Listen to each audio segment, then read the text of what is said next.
Che cosa sei? Che cosa sei?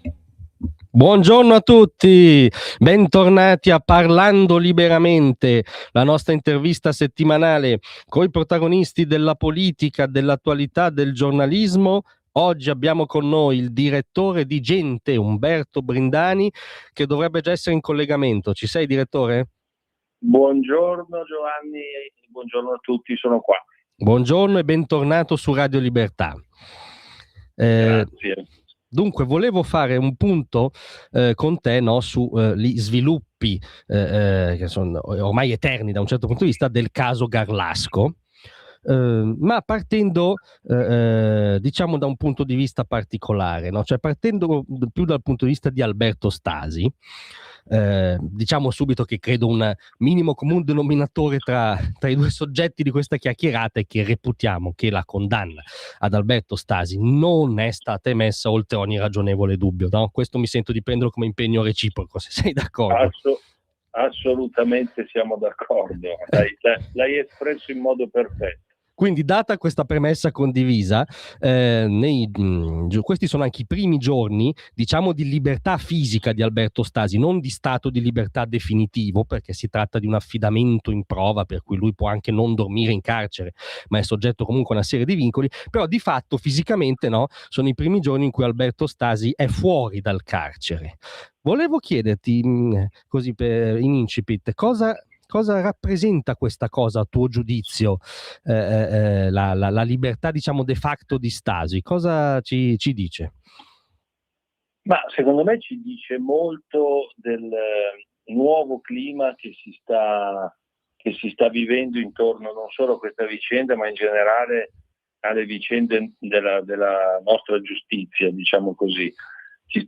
Cerco di spiegare rapidamente perché da un lato è vero, come sostengono alcuni, che la libertà che è stata concessa ad Alberto Stasi da parte del Tribunale di sorveglianza, non dico che sia una sorta di automatismo, però è prevista dalle norme diciamo carcerarie, perché dopo un certo numero di anni di carcere, quando gli anni residui di carcere sono inferiori a, mi sembra, 4 anni, e se durante il periodo trascorso in carcere il carcerato si è comportato bene, secondo le regole, quindi buona condotta, insomma ci sono tutta una serie di regole che, a prescindere dal fatto che sia Stasi o che sia un altro, il Tribunale può concedere questa forma di libertà, ancora in parte condizionata, che comunque non è più costretto, come dicevi tu, a tornare in carcere. Quindi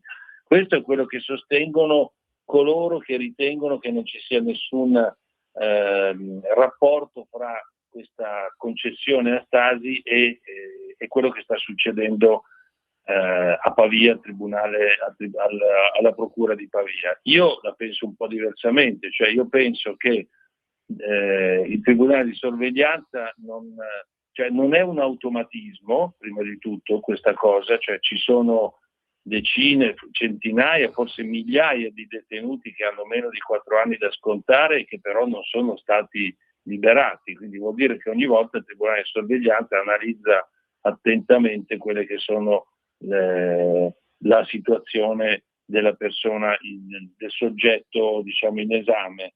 Ma d'altro lato io ci vedo anche una nuova attenzione da parte delle istituzioni carcerarie, non solo, ma della nostra giustizia, verso una situazione, quella di Stasi, che sappiamo benissimo tutti essere stata messa pesantemente in discussione, non tanto e non solo dagli avvocati che lo difendono, ma soprattutto da una procura della Repubblica, che è quella di Pavia.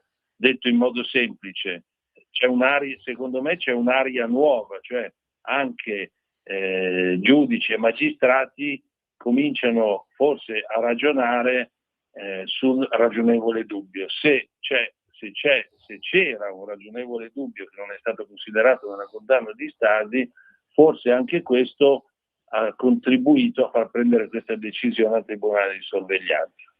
Sei stato chiarissimo. Tra l'altro il ragionevole dubbio è esattamente il motivo per cui noi ci teniamo ad affrontare, a continuare ad affrontare il caso Garlasco, perché esonda ampiamente dalla cronaca giudiziaria, no? Riguarda tutti noi, no? E le regole della nostra convivenza civile, quindi hai fatto benissimo a risottolinearlo. Volevo chiederti, a proposito di area nuova in zona Stasi, tu sei anche stato, diciamo, forse involontario, protagonista di un siparietto in una trasmissione televisiva recentemente che ha generato una potenziale notizia clamorosa, cioè che se esempio fosse rinviato a giudizio, se partisse probabilmente la revisione, insomma, se quest'area nuova continuasse a diffondersi, ci sarebbe addirittura l'ipotesi che Stasi possa costituirsi parte civile in un eventuale nuovo procedimento. È veramente così? È stato un equivoco? Ci vuoi spiegare? No, innanzitutto è stata una mia, durante una puntata di Zona Bianca una settimana fa, è stata una mia interpretazione di quello che stava dicendo Giada Bocellari, cioè l'avvocata di Stasi, e Giada Bocellari stava spiegando che loro, cioè lei e il suo collega De Rensis, sono da considerarsi parte interessata nel procedimento che riguarderà Sempio, il che significa che loro sostanzialmente dicono: noi non siamo, certo, noi siamo i difensori di Stasi e ci occupiamo di far ottenere la libertà a Stasi, di far procedere la revisione, quindi non ci occupiamo direttamente di Sempio, però siamo parte interessata. Certo che siamo parte interessata, cioè voglio dire, il fatto è lo stesso, la povera ragazza è stata uccisa, se non è stata uccisa come da Stasi, potrebbe essere stata uccisa da Sempio, quindi ci sono due storie, diciamo, parallele, che sono parallele ma a un certo punto si intrecciano, no? Quindi la mia interpretazione è stata: vuoi vedere che forse c'è la possibilità che la difesa di Stasi si costituisca parte civile in un ipotetico, perché ancora non si sa, in un ipotetico processo a Sempio? Di fronte a questa mia interpretazione, l'avvocata Bocellari non ha smentito, ha rintuzzato, ancora l'altra sera, mercoledì sera, si è tornati sull'argomento e ha ribadito, cioè non ha detto non lo faremo, ecco, questo è importante, non lo ha escluso, ecco. Non lo ha escluso, non può escluderlo, e comunque non può dirlo apertamente, chiaramente, no? Quindi insomma sono due storie che si intrecciano e non possiamo far finta di non accorgerci. Indubbiamente, perché insomma la vittima è una e se uno non è colpevole era il fidanzato della vittima. Questi sono elementi di fatto, diciamo. Poi potrebbe non essere il colpevole neanche Sempio, certo. Però in questo momento i fari della giustizia, i fari della procura sono su Sempio, e quindi di questo dobbiamo tenere conto. Hai fatto benissimo a introdurre questo aspetto, perché la domanda che volevo farti è non lo dico come captazio formale. Tu hai manifestato una grande onestà intellettuale anche rispetto a quel fronte che, diciamo, la pensa un po' come noi sulla condanna a Stasi, perché hai ricordato che ovviamente il garantismo vale a 360 gradi e che a tuo giudizio anche l'inchiesta su Sempio è in gran parte al momento, per quello che sia al momento, fatta di elementi indiziari più che di prove definitive, e quindi bisogna ovviamente evitare di ripetere un doppio errore. Ecco, vuoi spiegarci quanto appunto l'inchiesta abbia questo limite di avere solo elementi indiziari, quanto siano forti, eventualmente, o più forti di quelli che portarono alla condanna di Stasi?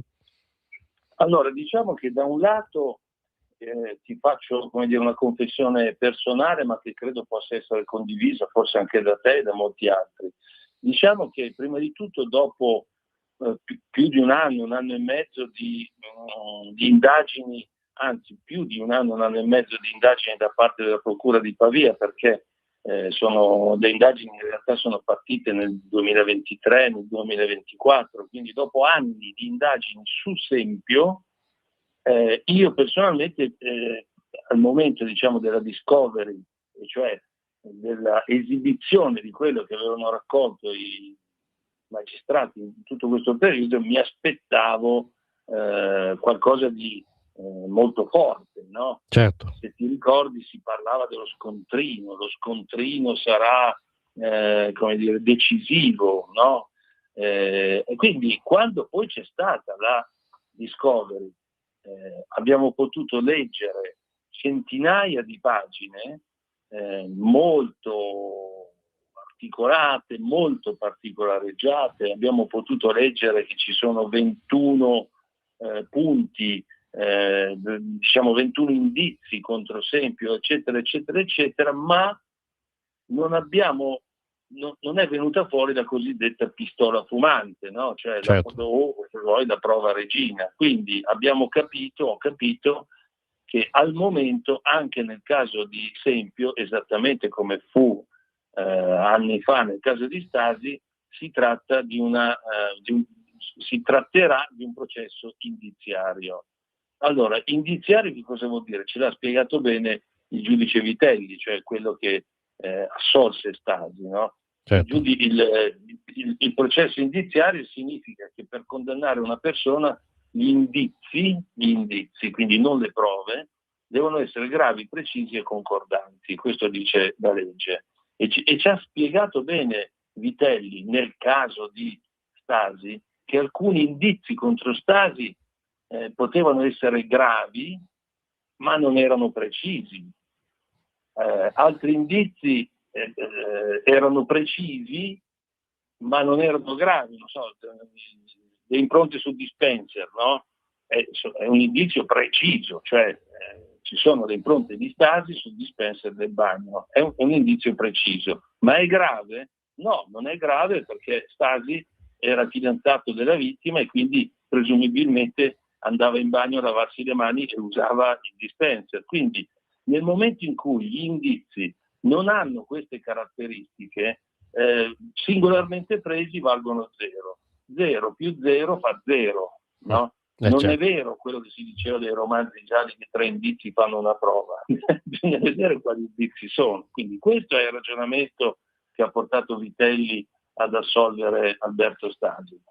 Per quanto riguarda Sempio, quello che io penso è che gli indizi contro Sempio sono molto più pesanti, sono molti di più e sono molto più pesanti di quelli che portarono alla condanna di Stasi. Però siamo ancora a livello di indizi, quindi bisognerà vedere come vengono valutati da un tribunale. Finisco dicendo che c'è solamente un indizio, a mio avviso, che può diventare una pistola fumante, ed è la famosa impronta 33.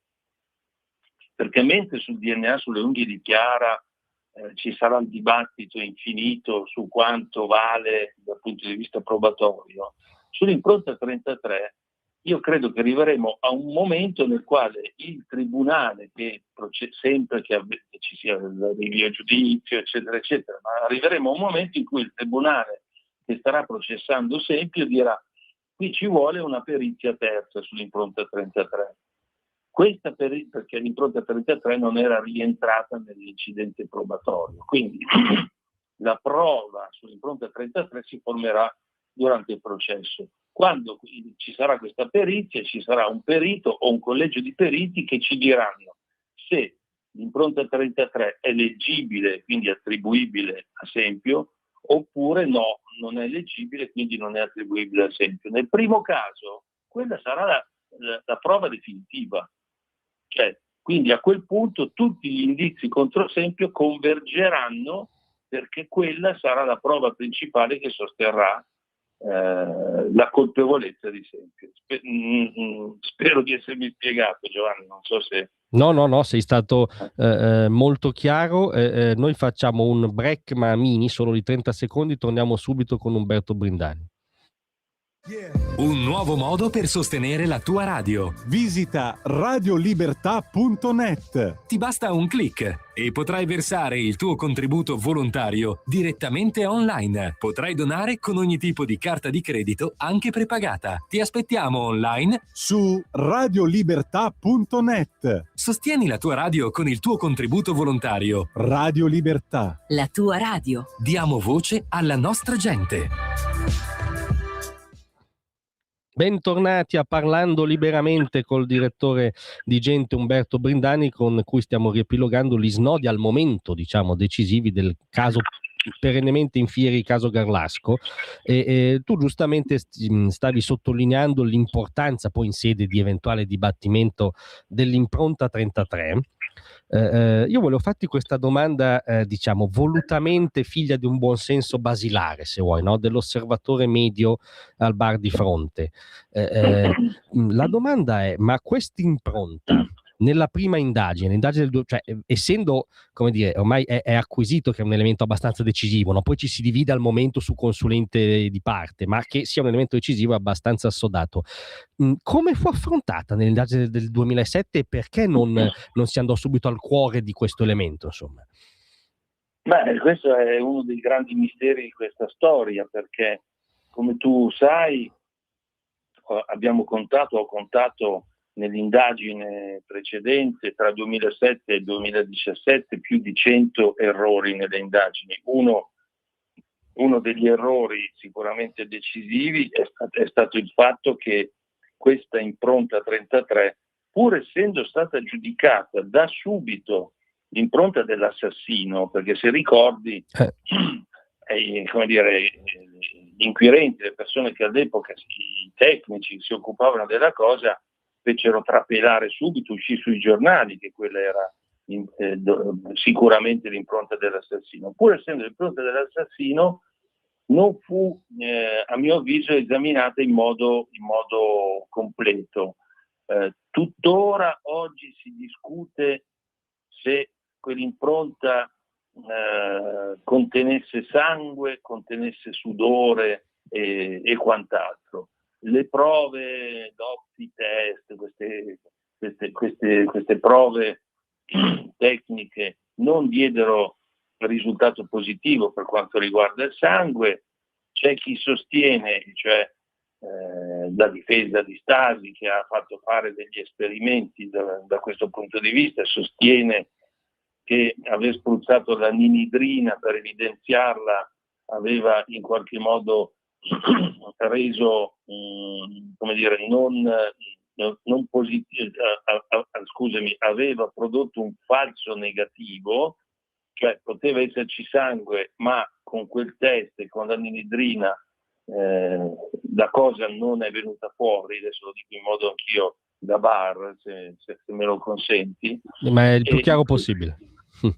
Quindi in quel caso, fatto l'esame, non c'era sangue secondo le prime indagini, sostanzialmente fu dimenticata, fu messa nel dimenticatoio quell'impronta. Poi nell'indagine invece nuova, cioè l'anno scorso, quando sono stati interrogati gli ufficiali del RIS che intervenirono, durante queste deposizioni sono venute fuori, poi sono emerse adesso con la Discovery, alcune affermazioni piuttosto singolari, no? Cioè, l'ufficiale del RIS che disse era bagnata, era un'impronta bagnata, quindi se tieni conto che il RIS intervenne 3 giorni dopo l'omicidio, cioè vennero chiamati dopo 3 giorni, se quando lui è arrivato dopo 3 giorni a lui risultava bagnata, vuol dire che era fresca, no? Cioè non era un'impronta lasciata, come è stato detto, da una delle tante volte che Sempio o altri sono scesi in cantina per prendere i giochi, era fresca. Un altro ufficiale dei Carabinieri ha detto che faceva senso. Poi questa è una frase da interpretare, perché qualcuno l'ha interpretata dicendo faceva impressione, no? Poi, ascoltando bene la sua deposizione, in realtà, a mio avviso, lui intendeva dire che aveva senso, cioè lui ha raccontato che scendendo aveva senso chi si era sporto per guardare il cadavere avesse appoggiato la mano. Beh, ancora più pregnante da un certo punto di vista, no? Esatto. Quindi questa è la mia risposta, Giovanni, cioè non mi spiego, ma come non mi spiego in tanti altri casi di cronaca degli ultimi decenni, diciamo, come una potenziale prova così importante non sia stata presa in considerazione. È stata grattata via questa cosa, l'impronta per fare l'esame, per fare gli esami sul materiale, è sparita, non c'è più niente. Un'altra cosa che mi lascia perplesso. Poi mi sono sempre chiesto, ma perché? Ma questo, guarda, te la dico come lo direi veramente, come dicevi tu prima, a un mio amico al bar. Ma perché grattarla via invece di togliere l'intero blocco, in modo da conservare fisicamente quell'impronta, no? Però questa è una mia, personalissima interpretazione, forse col senno di poi. Beh, diciamo che è sparito tutto. È rimasta la fotografia su cui oggi discutiamo. Su cui sì, comunque ha una grossa dose di buonsenso, la tua perplessità sicuramente. Volevo chiederti, la questione del DNA invece, da un certo punto di vista, ripercorre il destino dell'impronta 33 in questo senso. Mi sembra l'abbia anche ricordato l'avvocato Boccellari recentemente. Mi risulta che in una certa fase, fino al 2014, insomma, no? La parte civile, quindi i rappresentanti della famiglia della vittima, avessero la seguente posizione, che credo risulti anche per tabulas, no? Cioè sostenevano, se venisse ritrovato del DNA su immagini uguali della vittima, sarebbe il DNA dell'assassino, non difesa Stasi, diciamo, per avanzare ipotesi alternative, no? Ma parte civile fino al 2014. C'è stato un cambio di umore anche da questo punto di vista? Ma in realtà, da quello che ricordo, io non ricordo se la parte civile avesse detto che quel DNA era dell'assassino. Quello che ricordo è che fu la parte civile a chiedere di esaminare quel materiale. Certo. Cioè fu l'avvocato Tizzoni, dopo le 2 assoluzioni, a dire: qui bisogna esaminare il DNA trovato sulle unghie o sotto le unghie di Chiara. Ovviamente perché lo chiedeva? Perché per quello che hai detto tu, cioè perché si presumeva che se era sulle unghie della vittima dovesse essere frutto di un contatto con l'assassino, no? Poi che cosa successe? Successe che questo esame del materiale sulle unghie di Chiara, affidato al professor De Stefano, lì è stato fatto un pasticcio. È stato fatto un pasticcio perché il genetista ha esaminato questo materiale in modo, non so come dire, inaccurato, facendo delle repliche con quantitativi diversi, insomma, senza arrivare a un esito consolidato, diciamo così, e quando si capì che da quel DNA non si poteva con certezza individuare una persona, anche quello venne dimenticato. Fu chiesto a Stasi di dare il DNA nel 2014, cosa che lui fece, ma poi non se ne fece nulla, perché non serviva per dimostrare che era stato Stasi. L'errore grave da parte di De Stefano, del genetista De Stefano che aveva eseguito le indagini, fu quello di mettere per iscritto che comunque non si poteva escludere che fosse di Stasi, no? Certo. Se lui avesse scritto che invece era da escludere che fosse di Stasi, forse anche il destino di Stasi, parliamo del 2014, cioè dell'appello bis, forse anche il destino di Stasi sarebbe cambiato, cosa che invece ha fatto il perito Albani, il perito terzo, il perito del Tribunale Albani, che è arrivato alla conclusione che quel DNA consente di escludere tutti i protagonisti della storia, e cioè i vari Capra, Biasibetti, Freddi, cioè, c'è tutto l'elenco, no, nella perizia Certo. dell'Albano, e soprattutto esclude Alberto Stasi, mentre non esclude la linea patrilineare della famiglia di Andrea Sempio. Poi qui si apre il dibattito. Giustamente l'avvocato Cattariotti, l'avvocato di Sempio, dice qui sono come le due facce della medaglia, se tu la guardi da una parte o lo guardi dall'altra hai opinioni diverse, ed è questa la ragione per cui secondo me la perizia Albani e il DNA sulle unghie non diventerà mai una prova definitiva, perché ci sarà dibattito, ma resteremo sempre sul fatto che non è attribuibile individualmente a nessuno, se non a una linea patrilineare. Certo, È un certo. po' questa è la ragione per cui il DNA sulle unghie, che ormai è cristallizzato dall'incidente probatorio, costituirà probabilmente, sicuramente fonte di dibattito durante il processo, se ci sarà il processo, ma la vera chiave di volta secondo me è l'impronta 33. Sei stato chiarissimo. Ti faccio solo una postilla a proposito del lavoro di De Stefano.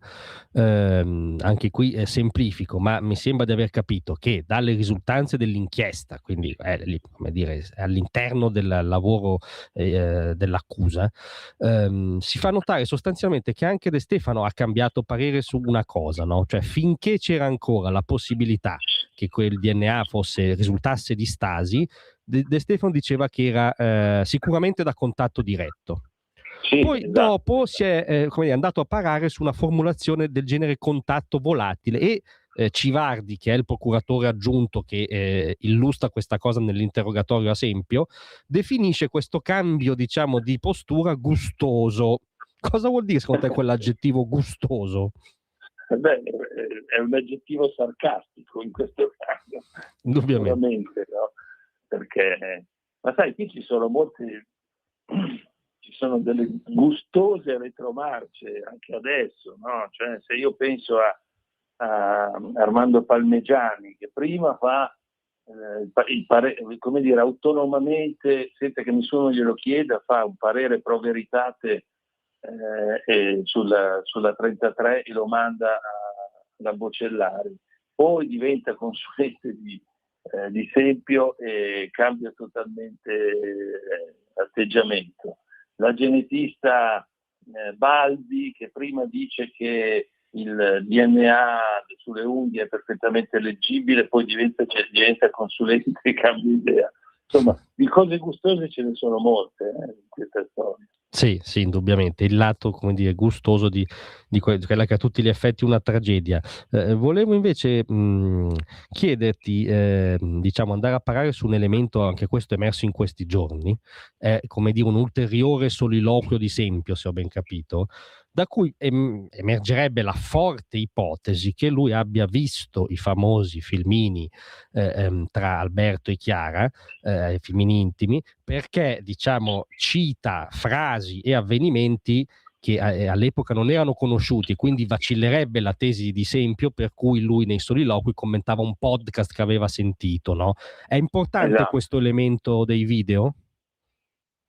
Sarà importante nella misura in cui contribuirà a individuare un eventuale movente, perché noi dobbiamo sempre ricordare che Stasi è stato condannato senza che sia stato individuato un movente, proprio questo lo dice nero su bianco anche la sentenza di Cassazione. Non è stato trovato il movente in base al quale Alberto Stasi avrebbe ucciso la sua fidanzata, senza movente.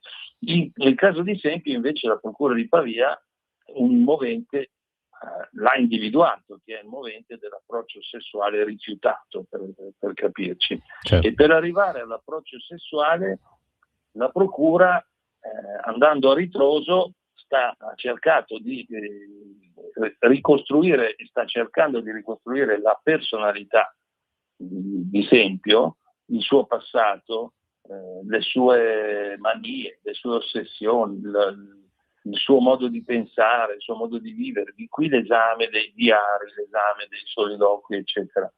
E a un certo punto sarebbe venuto fuori che lui poteva essere entrato in possesso di questo video intimo tra Alberto e Chiara, probabilmente trasportato su una pennetta. Lui a un certo punto in uno dei suoi soliloqui cita il fatto che ha questa pennetta, questa penna USB, e adesso ultimamente dalla ripulitura che viene fatta in questi video molto confusi sarebbe venuto fuori che lui cita situazioni che si vedono in questo video intimo.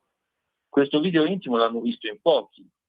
Uno dei pochi che l'hanno visto è l'ingegner Occhetti, Sì. il quale ha confermato che effettivamente le frasi che direbbe Sempio corrispondono a ciò che avviene in questo video intimo. Quindi questa sarebbe la prova che lui non stava commentando un podcast, ma stava commentando il video intimo che avrebbe visto e che sarebbe l'elemento scatenante dell'approccio sessuale.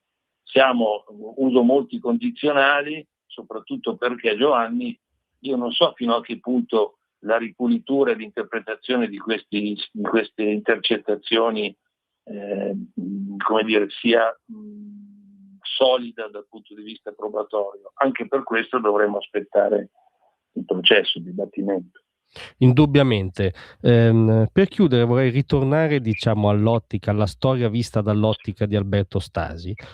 Una delle cose che a me personalmente ha colpito sempre di più, diciamo, no, dell'impianto che l'ha portato alla condanna, sono quei minuti dalle 9:12 alle 9:35 in cui lui avrebbe commesso un'orrenda mattanza, si sarebbe lavato, sarebbe scappato, tornato a casa, acceso il computer senza essere visto da nessuno, no?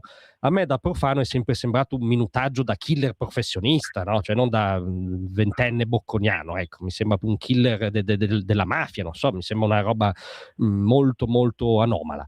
Il lavoro della professoressa Cattaneo, diciamo, rompe, no, questa certezza sull'intervallo della morte. È corretto? E quanto cambia il lavoro della professoressa Cattaneo? Perché sappiamo che dalle 9:36 Stasi è fuori, no? A tutti gli effetti. Alle 9:36 lui è davanti al suo computer, a casa sua, quindi da questo punto di vista questa è una delle poche certezze che ci sono in questa storia. Secondo me il lavoro della dottoressa Cattaneo cambia moltissimo. Diciamo che anche senza la Cattaneo bastava il buon senso per capire che in 23 minuti, tolti i 7-8 minuti che lui avrebbe dovuto impiegare per raggiungere in bicicletta casa sua da casa a Poggi, e quindi diciamo in 14-15 minuti dal momento in cui entra nella villetta, ammesso che siano state le 9:12 o le 9:13, in 13-14 minuti lui avrebbe compiuto questa mattanza, si sarebbe ripulito, avrebbe lavato accuratamente, dice la sentenza, il lavandino del bagno, poi se sarebbe uscito grondante sangue, avrebbe attraversato tutto Garlasco, insomma bastava il buon senso per dire che non era possibile, ma tant'è vero che questo intervallo di 23 minuti tra le 9:12 e le 9:35 è stato in qualche misura forzato dal fatto che nel 2009 si è scoperto che lui aveva effettivamente l'alibi a partire dalle 9:35, perché prima si riteneva che lui l'alibi non ce l'avesse e quindi avesse avuto molto più tempo per uccidere Chiara. Quindi quello che ha fatto la Cattaneo è stato di riscrivere totalmente la dinamica dell'omicidio, allungando di molto i tempi. Cioè, lei sostiene che c'è stata una colluttazione, che Chiara ha cercato di difendersi e ricostruisce una modalità dell'omicidio che assolutamente non può essere compiuta in quei pochi minuti. Anche questa ovviamente viene sempre definita una consulenza di parte, perché è una consulenza chiesta dalla procura, non da un tribunale. Io poi ricordo sempre che la procura a differenza delle altre parti, cioè le altre parti, gli avvocati di uno o dell'altro, hanno un interesse preciso, e cioè difendere i propri rispettivi assistiti. La procura non ha altro interesse che cercare la verità, quindi sono tutte consulenze di parte, sia quelle della parte Stasi, sia quelle della parte Sempio, sia quelle della parte civile. C'è secondo me una differenza, diciamo, sostanziale con le consulenze della parte procura, che è la Procura della Repubblica e agisce in nome e per conto di tutto il popolo italiano, no? Quindi è una consulenza quindi di parte, ma secondo me molto importante per riscrivere la dinamica del delitto, escludere quindi totalmente anche da questo punto di vista Stasi, e poi non so se sarà sufficiente per far condannare Sempio, ovviamente. Certo, sono due argomenti non necessariamente legati. Veramente in conclusione ti volevo chiedere, alla luce di tutto quello che abbiamo detto fin qui, tu sei ottimista sul percorso di revisione della condanna definitiva di Stasi? Ma secondo me, allora mettiamola così, se non ci sarà la revisione del processo a carico di Stasi, cosa posso dire? Cambio paese. Mi sembra assurdo che ci sia ancora il dubbio che vada revisionato. Revisionare non vuol dire che lui viene dichiarato automaticamente innocente, vuol dire riprendere tutto quello che è stato fatto alla luce delle nuove evidenze, delle nuove prove, delle nuove ricostruzioni, e rigiudicare Stasi, no? Questo va fatto assolutamente, è una cosa, se non viene fatto sarebbe una cosa di grida vendetta al cielo. Devo dire che le prime sensazioni che dà la Procura Generale di Milano, a cui il dottor Napoleone si è rivolto per chiedere di avviare il processo di revisione, sono non sappiamo nulla, però il fatto che la dottoressa Nanni, cioè la procuratrice generale di Milano, abbia associato all'analisi di questa situazione un altro magistrato, quindi vuol dire che sta prendendo la cosa molto sul serio. Io mi auguro che sia la Procura Generale di Milano ad avanzare presso il Tribunale di Brescia la richiesta di revisione. Se non lo farà la Procura Generale di Milano, lo faranno gli avvocati della difesa di Sempio, ma secondo me è una cosa che va assolutamente fatta. Quindi da questo punto di vista mi chiedi, sono ottimista? Sì, sono necessariamente ottimista. Sì, non siamo, come dire, costretti a essere ottimisti nel paese di Cesare Beccaria, no? Dati gli elementi attuali, sarebbe molto bizzarro se non si aprisse un percorso di revisione. Sono d'accordissimo con te. Ti ringrazio molto di essere stato con noi, direttore. Grazie a te, Giovanni.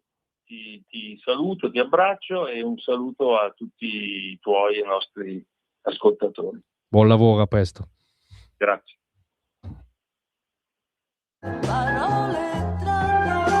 Avete ascoltato